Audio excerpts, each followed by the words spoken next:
A year on, the victims of Grenfell are remembered.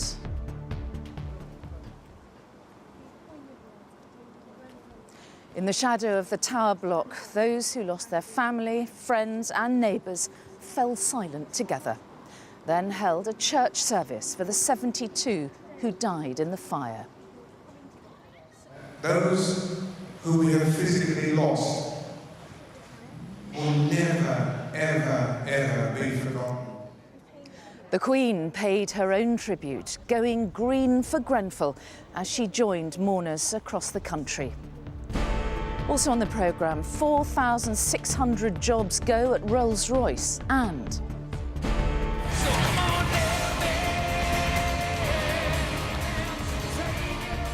Robbie Williams gets the World Cup underway in Russia.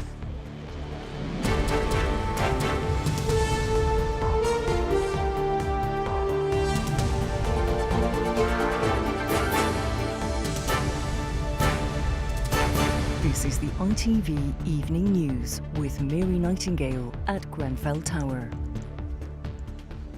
Good evening from West London, where victims and survivors of the Grenfell disaster were remembered and honoured on this, the first anniversary of the fire. Hundreds of mourners joined residents in pausing for 72 seconds of silence, one for each of the lives lost. Their names were then read out at the foot of the tower. Silent tributes were held right across the country. And beneath the dignity and the respect, there was the enduring demand for justice. And we will have more on that in just a moment. But in the first of our reports this evening, here's Paul Davis on how the Grenfell disaster was remembered 1 year on. Survivors, bereaved families, and hundreds of people who just wanted to show their support gathered in the shadow of the tower that became a grave, to remember those lost that dreadful night 12 months ago.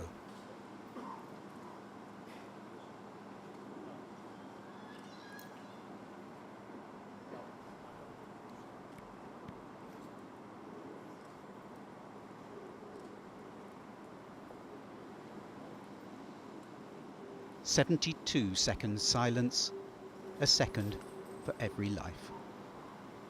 Mary Mendy, Khadija Say.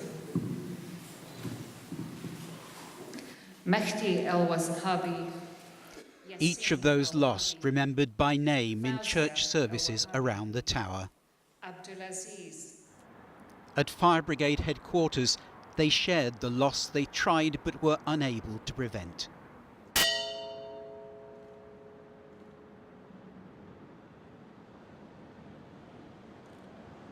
A minute's silence, colleagues. Parliamentary business was paused out of respect. Royal business too, the Queen and the Duchess of Sussex remembering Grenfell in Chester.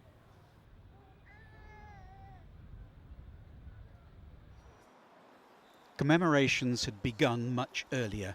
The ruined tower illuminated in green at the exact time flames were lighting the skyline a year ago. Other buildings also bathed in the colour chosen to represent this community. Even the lights on the London Eye switched to green. Along with Downing Street, still dealing with the issues that Grenfell has highlighted. There have been dozens of events throughout the day, including a silent march through the streets that are still dominated by the tower. And the symbolic release of white doves. The mood sombre, respectful, yet determined with one clear aim. Those who we have physically lost will never, ever, ever be forgotten. And it is incumbent on each and every one of us that we ensure that they are never forgotten. At the foot of the tower, high-profile supporters of the Grenfell cause like singer Adele and the rapper Stormzy joined a gospel choir in an emotional rendition of Lean On Me.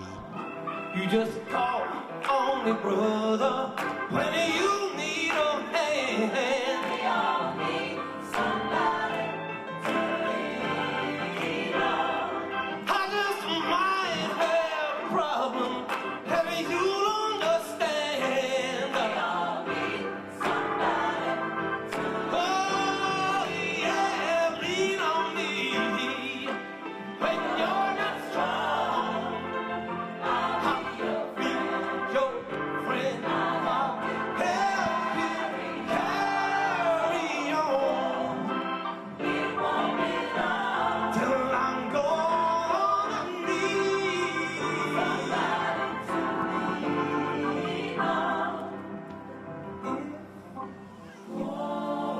A community still grieving, but leaning on each other and finding comfort and strength in that. Paul Davis, ITV News. Well, despite the promises made to the survivors, a year on, only 83 households have moved into permanent homes. 120 families are still living in emergency or temporary accommodation. Adding to their anguish is the mental trauma they suffer. Many of them feel guilty for being the ones who made it out alive. Sejal Karia heard the survivors' stories. This is the last time Alimashette de Messi hosted Christmas in her flat in Grenfell Tower. 6 months later, her home and virtually everything in it was gone forever. Yeah, it was a place I really loved and I had peace in that place. On the night of the fire, she escaped with her life, but little else. I cried when they brought it back to me. It has my father's name on it, D and G. A ring belonging to her father, who died 3 years ago, withstood the intensity of the blaze. It was among the few possessions returned to her from her 12th floor flat, where she'd been trapped for more than 2 hours when the fire broke out. During her last 999 call, the warning from the operator was stark. And he said, if you don't leave now, you are going to die there. That was very, very frightening. We were choked, we were coughing, and then I heard, a bang. It's a very faint bang, and the firefighters were there. She was among the last survivors to escape the tower alive. A year on, she's focusing on her personal journey of healing. I don't want to go on feeling bitter. It's time just to look forward to the future. And that's what I wish for everybody. For Sid Aliat Mani, that's not so easy. We shouldn't talk about it as we move on. We shouldn't talk about get over it. We have to start thinking about the future, how people can be secured in other buildings. He survived after escaping his flat on the 15th floor. When I looked back, I saw the fire, I was paralyzed. You realize there is people still inside, and then you start to see there's people on the window. They can't go out. 12 months later, he's still asking why. What I think I can't understand, how I made it and how my next door didn't. 22nd floor, they made it, even if it was late time, they made it, and the neighbor didn't. You feel that you shouldn't have survived it? Because you have been broken. It's not just a breakdown, you have been damaged from inside. At the foot of the tower, Sid shows me the many tributes he passes every day on his way to work, daily reminders of those who didn't survive. He tells me they haunt him. All the dreams have been taken away. They have the right to be alive. He's angry too. They put their lives on risk, and that because of their ignorance, this is the price. His mission is that from the ashes of Grenfell, truth and justice will prevail. Sejal Karia, ITV News. On the 14th day of every month since the fire, the community here has held a silent march. It's in tribute to the victims, but it's also a movement to ensure that they get justice. Martha Fair is at the Methodist Church near here, where the marchers meet every month. And Martha, tonight's event will have added significance, won't it? Yes, it will. And as you can see, many people have turned out this evening just a few hundred yards away from Grenfell Tower to take part in the silent march, which starts at 7 o'clock. It's been happening, as you say, on the 14th of every month. It began with a group of just 40 or 50 people who came together to pay their respects as they walked silently through the streets. But it has become something which has enabled a community that felt voiceless to also demonstrate its frustrations and its feelings in a very powerful and dignified way as they walk carrying banners and placards. And as you can see tonight, there are estimated to be about 5,000 people turning out for this march, many of them wearing green scarves, wearing green hearts, carrying those placards, a community that's uniting to remember the events of a year ago. Martha Fairley, thank you. Now, the disaster prompted calls for root and branch reform of building regulations to prevent combustible cladding being used again. But so far, there's been no outright ban on such materials. Figures from the government show that 311 buildings, many of them high-rises, still have cladding that is unlikely to meet current building guidance. And that's left many of those residents feeling unsafe. Damon Green reports on the ongoing safety fears. In the centre of Manchester, an 18-storey residential block, smart and desirable, part of what developers describe as the Green Quarter. But it's a year since residents of Cypress Place watched the tragedy of Grenfell unfold, only to discover their homes are covered in the same materials, cladding which an inquiry has been told is deadly. It's more flammable than petrol. I mean, this stuff, everyone remembers those images. That stuff's on this building, and you know, we're going to wait another year until it's even removed. Fire experts agreed that the cladding covering 300 homes needed to come off straight away, but the company that owns the freehold of the building this week took residents to a tribunal, arguing it's down to them to pay the £3 million cost. They say, we regard the safety of the residents as of paramount importance. The ongoing tribunal will provide an independent view on the responsibility for the cladding's replacement costs. Buildings constructed with the same materials aren't hard to find. Landmark House in the centre of Bradford is one of them. Although the building's owners told ITV News they think the government should fund the refurbishment, here again it's down to leaseholders to pay £10,000 each for recladding.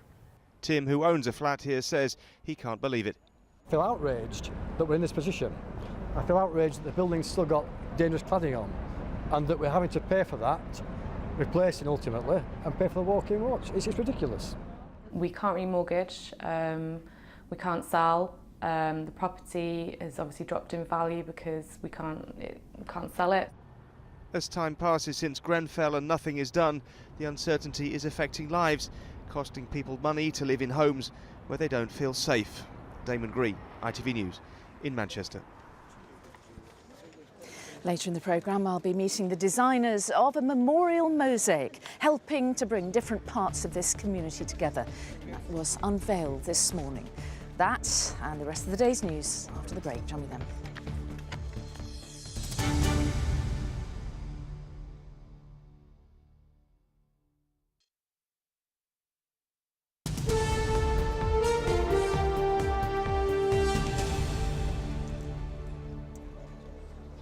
Hello again, welcome back to West London. We're going to move on to the rest of the day's news now. The engine maker Rolls-Royce has confirmed it's cutting 4,500 workers, with most of them coming from the UK.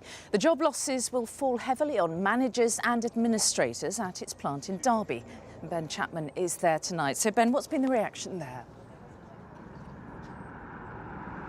Well, the Unite Union has described these job losses as deeply unsettling, with what it says potentially dire consequences for a community here which relies so heavily on Rolls-Royce. This is an absolutely enormous site employing close to 16,000 people, famous for making aircraft engines. And while this time last year the company said it was going to protect frontline engineering jobs, today it was the back office staff, the administrators, the middle managers who found out that they instead would be affected. 3,000 job losses are expected in the UK. The vast majority of those, we understand, will be here in Derby, and it's a decision the chief executive said today was very difficult.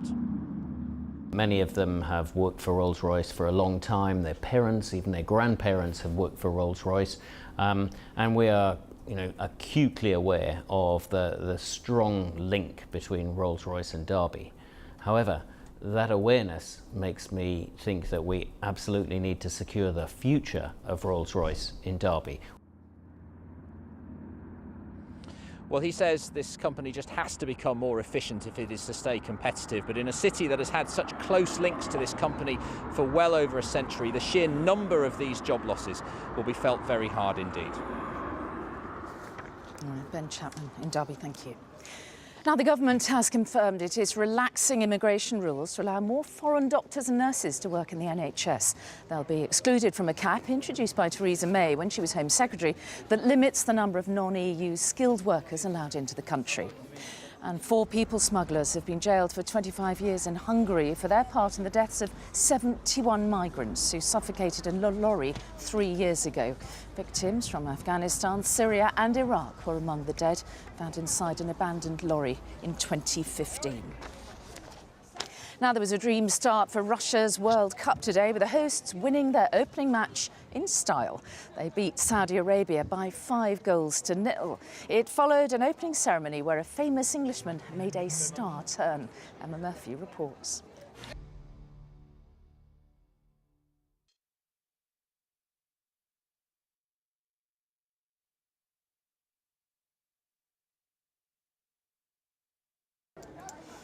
Now, as you saw earlier, the Queen and the new Duchess of Sussex paused in silence to remember the victims of the Grenfell disaster today. It came during Meghan Markle's first solo visit with the Queen since she became part of the royal family. And as our royal editor Chris Shipp reports from Cheshire, Meghan is still learning the ropes. It was a day of new experiences for the Duchess of Sussex, and it began with a sleepover on the royal train to Runcorn. The Queen, you will note, had chosen today to wear green, her personal tribute to Grenfell. Meghan, Meghan, Meghan Queen! And then it was time to be shown the royal ropes. First stop, opening a bridge. Today's was one across the Mersey. You could call it a training course, and the leader was Meghan's grandmother-in-law, or as her family call her on official duties, the boss. But that doesn't mean you can't have some fun on the job, or that the boss wouldn't be unpredictable. First you don't know which car door to use, and then you find the Queen has shuffled along the seat.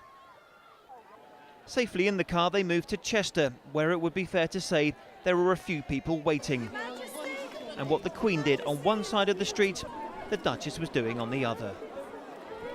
What do you think it was? Induction. An induction. Yeah. It was very much this is how you do things. Here's the plaque. Here's how you open a bridge. Yeah. Who better to learn off than the Queen? So bridges opened, plaques unveiled, crowds waved to. The only thing missing was planting a tree, but that will surely come. Chris Shipp, ITV News, Cheshire. We end this special programme with events here in West London on the first anniversary of the Grenfell Tower disaster. Earlier today, a mosaic was unveiled at the base of the building. It was created by residents and neighbours, young and old, and features a series of interlocking green hearts forming the centre of a flower. Petals will be added to it over the coming year. It was organised by the local Al-Manar Mosque. And the woman behind the idea told me how it shows the beauty of small things coming together for the greater good and underlines the Grenfell spirit. We've got the little mosaic pieces coming together to form something really, really beautiful. The green is very important for Grenfell. To reflect the remarkable community spirit that emerged a year ago, one volunteer decided to do something unique. It was just an artistic way to represent what we were all doing. You know, you've got the interlocking arms, and essentially it was almost like we were forming human chains in those early days. You know, you were passing boxes along and passing bottles of water, and it was just some way of giving people a chance to take part in something really beautiful. Something positive. Yeah, absolutely. To grow out of that terrible tragedy. Yeah, it's something forward-looking and hopeful. And it's literally actually little pieces, isn't it? It is. The community, tiny little pieces, all coming together. All these different people coming together to produce something beautiful. I think it was your wonderful idea that each different community group would actually make their own mosaic. You're stood there watching this tower engulfed in flames and not being able to do anything about it. Being able to come together, it's almost quite a therapeutic space. Eventually it will grow because there'll be a petal that will be unveiled every month, which will eventually go to different community centres. There it is. For now, Ismahan and Emily are happy that the mosaic is being presented to the community as a sign of solidarity. A year on, they've gone from feeling helpless to hopeful. Disaster shouldn't have to happen for people to show that outpouring of love and affection, but I think that's something that will change. I think this community has changed. We'll look out for our neighbours and our friends, near and far. We close tonight remembering the 72 people who died in the Grenfell Tower disaster. Among them were many children. 18 died. The youngest, Logan Gomez, was stillborn after his parents escaped the flames.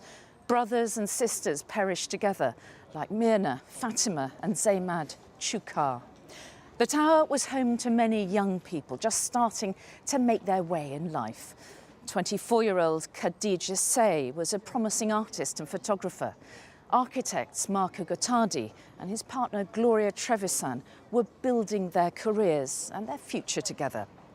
The victims came from all ages and all backgrounds. 63-year-old Raymond Bernard, known as Moses to his friends, had moved from Trinidad in 1969. Maria del Pilar Burton became the fire's final official victim when she died of her injuries in January. The loss of all those precious lives still reverberates. Every one of them remains in the hearts of this remarkable community. From me and all the team here, good night.